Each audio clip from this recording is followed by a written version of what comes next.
December 10ஆம் நாள் வாக்கு. திருவருகை காலத்தின் இந்த புதன்கிழமையிலே அன்னையாம் திருச்சபை லொரேத்தோ அன்னை என்று மரியன்னையினுடைய விழாவை கொண்டாடுகிறது. அனைவருக்கும் அன்னையின் பாதுகாப்பும் எதிர்நோக்கியிருந்த அன்னையின் ஆதரவும் கிடைப்பதாக. நற்செய்தியின் அடிப்படையில் பார்க்கிற பொழுது, பெரும் சுமை சுமந்து சோர்ந்திருப்பவர்களே எல்லாரும் என்னிடம் வாருங்கள், உங்களுக்கு நான் இளைப்பாறுதல் தருவேன் என்று இயேசு ஆண்டவர் அடைக்கிற அடைப்பை இன்றைக்கு நாம் பெறுகிறோம். அப்படி என்ன சுமை?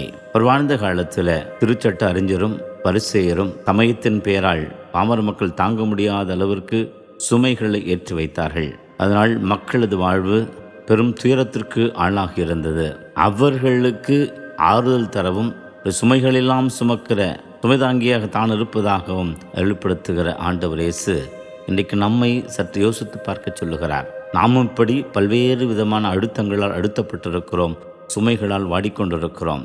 அத்தகைய சுமைகளையெல்லாம் லகுவாக மாற்றுகிற அந்த ஆண்டவரிடத்தில் தஞ்சம் புகவும், பல நேரங்களிலே வேண்டாத சுமைகளை எல்லாம் நாம் தலைமீது தூக்கி போட்டு வைத்து கொண்டிருக்கிறோம். அல்லது பல நேரங்களிலே நாமே வரவழைத்து கொண்டவைகளாக நம்முடைய துன்பங்கள் இருக்கின்றன.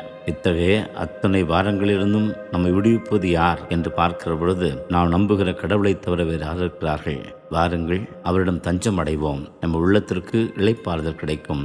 ஆம், அவருடைய நுகம் அழுத்தாது, நம்முடைய சுமைகளையெல்லாம் அவர் எளிதாக்குவார். ஆமென்.